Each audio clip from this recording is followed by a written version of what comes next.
Praise the Lord. आइए वचन देखते हैं रोमियो का 10 अध्याय का 17 पद। विश्वास सुनने से और सुनना मसीह के वचन से होता है। जी हाँ, आज हम विश्वास के बारे में सीखेंगे, जिसमें पहला पॉइंट है परमेश्वर की इच्छा। प्रियों, परमेश्वर चाहते हैं कि हम अपने संपूर्ण अस्तित्व से और अपने संपूर्ण हृदय के साथ परमेश्वर को फॉलो करें, उससे प्रेम करें, उस पर विश्वास रखें। हम पूरी तरह से अपने आप को परमेश्वर के समर्पित करें। अगर हम real love of God receive करना चाहते हैं, परमेश्वर के प्रेम को रिसीव करना चाहते हैं, तो हमें परमेश्वर को जानना पड़ेगा। और वो संभव है सिर्फ़ और सिर्फ परमेश्वर के वचन के द्वारा। हाँ प्रियो, हमें हर दिन परमेश्वर के वचन को पढ़ना है, उस पर मनन करना है और उसके अकॉर्डिंग चलना है। तब ही हम परमेश्वर की इच्छा को जान पाएंगे और उन्हें प्रसन्न कर पाएंगे। आइए दूसरा पॉइंट देखते हैं, रास्ते से भटक जाना। प्रियों, अगर हम रास्ता भटक जाते हैं, कहीं जब जा रहे हैं और रास्ता भटक जाते हैं, तो क्या करते हैं? आप उस एरिया के बारे में जो इंसान ज़्यादा जानता है उससे पूछते हैं और फिर आप अपनी मंजिल पर पहुंचते हैं। सेम एज़ हमारी लाइफ में भी, हमारी ज़िंदगी के रास्ते पर अगर सही दिशा में चलना है तो परमेश्वर से पूछना पड़ेगा। और परमेश्वर से कैसे पूछना है? अगेन परमेश्वर के वचन के द्वारा। जब हम परमेश्वर के वचन को पढ़ेंगे, समझेंगे, तब परमेश्वर हमें आंसर्स देगा, है ना। या फिर एक और तरीका है, एक चींटी का इंटरव्यू हुआ। जितने क्वेश्चंस उस चींटी से पूछे गए, उसने बहुत तरीके से और बहुत समझदारी से उन सारे क्वेश्चंस का आंसर दिया। अब एक आखिरी सवाल उससे पूछा गया कि अगर आपको दिल्ली जाना है तो आप कितने दिनों में पहुंचेगी? अब चींटी बहुत समझदार थी, उसने कहा 1 दिन में।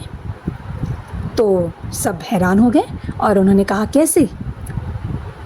उसने कहा, यानी चींटी ने कहा कि मैं उस इंसान के कपड़े पर चढ़ जाऊंगी जो दिल्ली जा रहा हो, और जैसे ही वो उतरेगा मैं दिल्ली में पहुंच जाऊंगी। प्रियों, ये ज़रूर एक जोक है, लेकिन इस जोक से हम सीख सकते हैं कि जैसे चींटी उस इंसान के कपड़े पर चढ़ गई जो दिल्ली जाने वाला था, वैसे ही हमें परमेश्वर से चिपक जाना है। इससे परमेश्वर से इतना अटूट रिश्ता बनाना है, इतना मजबूत रिश्ता बनाना है कि हम अपने ऊपर भरोसा ना लें, हम अपनी समझ का सहारा ना लें। जैसे परमेश्वर कहते जाए वैसे वैसे हम करते जाएं। जैसे कि नीति वचन के 3 अध्याय के 5 और 6 पद में लिखा हुआ है, अपनी समझ का सहारा ना लेना, वरन संपूर्ण मन से परमेश्वर पर भरोसा रखना। हाँ प्रियों, ये तभी पॉसिबल है जब हम परमेश्वर पर भरोसा रखेंगे, बिना दुनिया का सोचे हुए, बिना किसी और के बारे में जानते हुए। हम सिर्फ और सिर्फ परमेश्वर पर भरोसा रखेंगे और जैसे वो कहेंगे हम वो करते जाएंगे। तब हम अपनी मंजिल पे ईज़िली बिना किसी मेहनत के पहुँच जाएंगे। क्योंकि प्रियों, हमें सही मार्गदर्शन की ज़रूरत है, सही गाइडेंस की ज़रूरत है। और हमारा परमेश्वर हमारा सृजनहार है, वो हमारा क्रिएटर है, वो जानता है कि हमारी भलाई किस में है। लेकिन उससे पहले ये तभी पॉसिबल है जब हम उस पर पूरा भरोसा रखेंगे। प्रियों, यिर्मयाह के 10 अध्याय के 23 पद में भी कहता है कि मनुष्य चलता तो है परंतु उसके डग उसके अधीन नहीं है। हाँ, हम सिर्फ चलते जाते हैं, लेकिन क्या हम जानते हैं कि आने वाला पल हमारे लिए क्या है? हमारे लिए कौन सी परिस्थिति को लेकर आ रहा है, सही या गलत?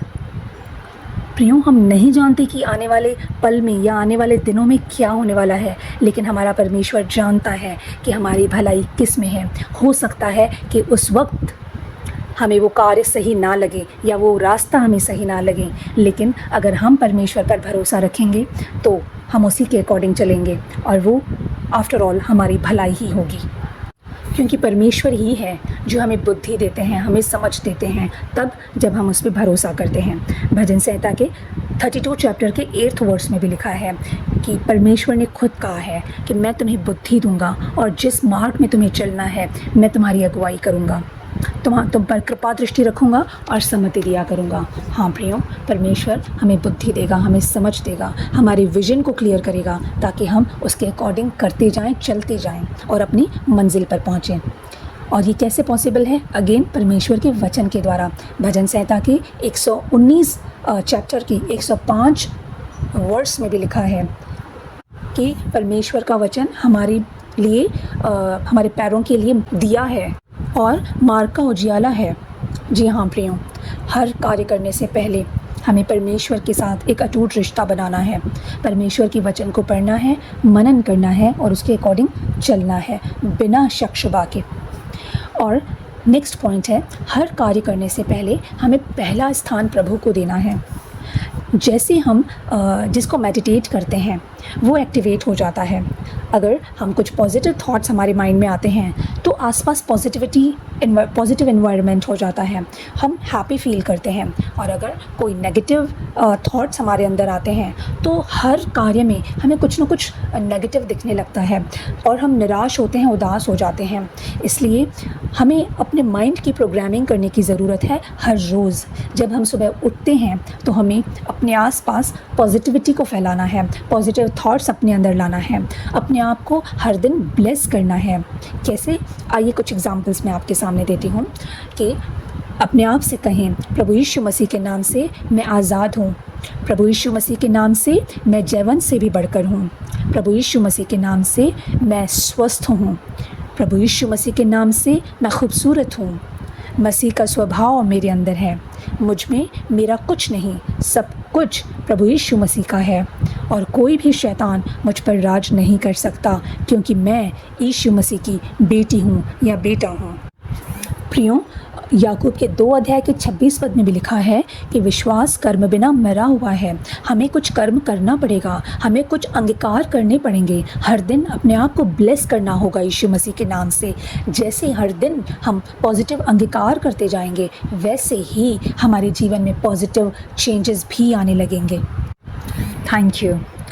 प्रभु के प्यारे लोगों, अगर आपने चैनल को सब्सक्राइब नहीं किया है तो प्लीज़ चैनल को सब्सक्राइब कीजिए और इन वचनों को, प्रभु के इन महान वचनों को आप ज़्यादा से ज़्यादा लोगों को शेयर कीजिए और ताकि वो भी आशीषित होने पाएँ।